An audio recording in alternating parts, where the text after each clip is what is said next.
Hello guys, good morning. তোমরা সবাই কেমন আছো? আশা করি তোমরা সবাই খুব ভালো আছো, আর আমিও খুব ভালো আছি। আর এই যে আমার বাবাইয়ের কান্নার জন্যে আজকে কিন্তু বেরিয়ে পড়তে হলো দুপুরবেলা দিদির বাড়ি। বাবাই কিন্তু খুবই কান্না করছে। তোমরা আমার আগের ভিডিওতে দেখেছো যে আমাদের তিন্নির সাথে ও কেমন খেলা করে। তো দুই বোনে ফোনে কথা বলার পরেই কিন্তু খুব কান্না করছে যে আমি যাব আমার তিন্নি দিদির বাড়ি। তো কি করব, এই যে বেরিয়ে পড়লাম, অনেক দিন যাওয়াও হয়নি ওদের বাড়িতে। তো জামাইবাবু বললো আমি নিতে আসছি। তো সেই জন্যে আমরাও এখান থেকে বেরিয়ে গেলাম অটোতে করে। আমরা এখান থেকে অ্যাকোয়াটিকা পর্যন্ত যাব। তো অ্যাকোয়াটিকা থেকে জামাইবাবু কিন্তু আমাদের বাড়িতে নিয়ে যাবে। তো এই জন্যে আমরা অটোতে উঠে গেছি। আর যাচ্ছি কিন্তু আমি, বনু আর বাবাই, আমরা তিনজনা মিলেই যাচ্ছি। আরও যাওয়া হচ্ছে একটাই কারণে, যেহেতু আমার বাবাইয়ের স্কুলটা এখন গরমের ছুটি আছে, তাই জন্যে তো একটু ঘুরিয়েই নিয়ে আসি, কারণ আর কদিন পরে স্কুলটা খুলে যাবে, তখন আর কোথাওই যেতে পারবে না। তো এই জন্যেই আরও এলাম। আর অটো থেকে নেমেই ও কিন্তু কদম ফুলের গাছ দেখতে পেয়েছে একটা। তো ওটাকেও বল ভাবছে। তো বলছে আমি ওই বল ফুলটা নেব। তো পাশে একজন ছিল, সেই কিন্তু ওকে ফুলটা পেরে দিয়েছে। আর এদিকে কিন্তু জামাইবাবু আর জামাইবাবুর একটা বন্ধু চলে এসেছিলো আমাদের নিতে।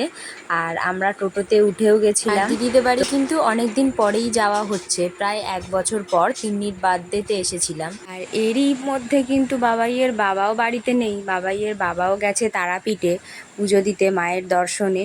তো সেই জন্যে বাড়িতে আমি আর বাবাই থাকবো বলে এই জন্যেই আরও দিদির বাড়িতে আসলাম, যে দিদিদের সাথে একটু দেখা হবে, আর বাবাইও একটু খেলবে, আর বাবাইয়ের বাবারও একটু পুজো দেওয়া হয়ে যাবে। তো সেই জন্যেই আরও চলে এলাম। আর দেখো, তোমাদের সাথে গল্প করতে করতে কিন্তু চলেও এসেছি দিদিদের বাড়ি। তো এই দেখো, বাবাই আর আমি কিন্তু ঢুকে পড়েছি। আর আমাদের তিন্নি বুড়ি কিন্তু আমাদেরকে দেখে খুব খুশি হয়েছে। আর দিদি কিন্তু আসতে পারছে না, রান্নাঘর থেকে উঁকি মেরেই আমাদের দিকে দেখছে। আর এটা কিন্তু দিদি শাশুড়ি মা, তো মাই বলি। তো মাও এখানে রান্না করছিল। আর আমি কিন্তু গরমের জন্য বাবাইকে এসে আগে ড্রেসটা খুলে দিলাম, আর বাবাইকে অনেকক্ষণ জল খায়নি বলে বাবাইকে একটু জল খাওয়ালাম। আর দিদি কিন্তু তার মধ্যে আমাদেরকে একটু মিষ্টি জল দিচ্ছিল। তো আমরাও মিষ্টি জলটা সবাই একটু একটু করে খেয়ে নিলাম। আর দেখো এবার তিন্নি বুড়ি আর তিতলি বুড়ির মজা। দুজনা তো দুজনকে দেখে খুবই খুশি হয়েছে। তো আর ওরা দুজনই কিন্তু আমাদের বাড়ির যে নতুন সদস্য তার নাম রেখেছে তিন্নি, তিতলি আর তিথি, 3 বোনু। আর এই যে এদিকে কিন্তু দুপুর হয়ে গেছিলো, আর দুপুরের লাঞ্চটাও কিন্তু আমরা খেতে বসে পড়েছিলাম। তো দিদি কিন্তু অনেক কিছু রান্না করেছে, আর সব থেকে ফেভারিট যেটা আমার চাটনি, সেটা তো আমার খুবই ভালো লেগেছে। আর বিকেলবেলা কিন্তু একটু বেরোবো বলেছিলাম, একটু পার্কে নিয়ে যাব বলেছিলাম দুজনকে।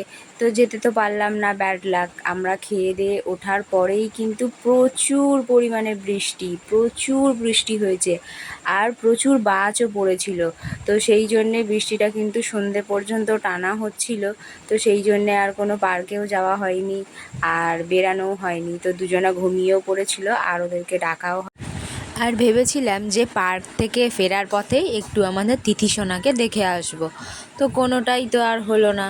তো দেখো, এতই জোরে জোরে বাজ পড়ছিল, এত জোরে আকাশ ডাকছিল যে দিদি এখানে একটু শাঁখ বাজাচ্ছিল। তো প্রচুর জোরে দেখো আকাশটার কী অবস্থা। আমাদের তো খুবই ভয় লাগছিল, আমার আকাশ ডাকলে খুবই ভয় লাগে। আর তোমাদের কার কার ভয় লাগে অবশ্যই কমেন্টে জানিও। আর এই যে দেখো, আমরা কিন্তু বৃষ্টি থামার পর ওয়েদারটাকে অনুভব করতে ওপরে উঠেছিলাম, মানে ছাদে উঠেছিলাম। তো দেখো, দিদিদের কিন্তু ছাদে অনেক রকমের পাখি আছে, পায়রা আছে, সব কিছু আছে। তো তাদেরকেই একটু দেখতে এসেছিলাম যে তারা এতটা বৃষ্টির পরে কি করছে। তাদেরও যেহেতু অনেক ছোট্ট ছোট্ট বাচ্চারা আছে, দেখো এই যে ঘরগুলো থেকে বেরোচ্ছে। আর দেখতে কিন্তু খুবই ভালো লাগছিল। দেখো ছোট বাচ্চাটা কেমন উঁকি মারছে। আর তার সাথে সাথে আমরা কিন্তু বিকেলবেলা একটু পাখিদেরকে খাবারও দিতে উঠেছিলাম, আর সবাইকে দেখাও হলো আর খাওয়ানোও হলো। তো এই যে পাখিদেরকে কিন্তু জামাইবাবু বের করে করে খাওয়াচ্ছে, একদম ছোট্ট ছোট্ট বাচ্চাদেরকে। আর পায়রার সাথে সাথে, পাখির সাথে সাথে মাছও আছে। মাছগুলো কিন্তু খুব সুন্দর, ছোট্ট ছোট্ট মাছ। আমি আমার বাড়িতেও নিয়ে গিয়ে রেখেছিলাম, তোমরা হয়তো আমার কোনো ব্লগে দেখেছো। তো এই দেখো কতগুলো পায়রা। আর ওরা কিন্তু বৃষ্টির ভয়ে একটু চুপচাপও হয়ে গেছিলো। আর গাছগুলো দেখো কত সুন্দর করে তৈরি করা, মানে গাছগুলো কেমন বেঁকে বেঁকে পাকিয়ে পাকিয়ে গাছগুলো যত্ন করে তুলেছে। তো এখানে অনেক রকমের ফুল গাছ আছে।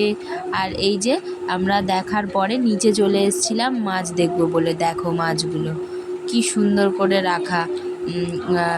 এই যে দেখো ভেতরে কিন্তু গাছও হয়ে গেছে, আর খুব সুন্দর লাগে দেখতে মাছগুলোকেও।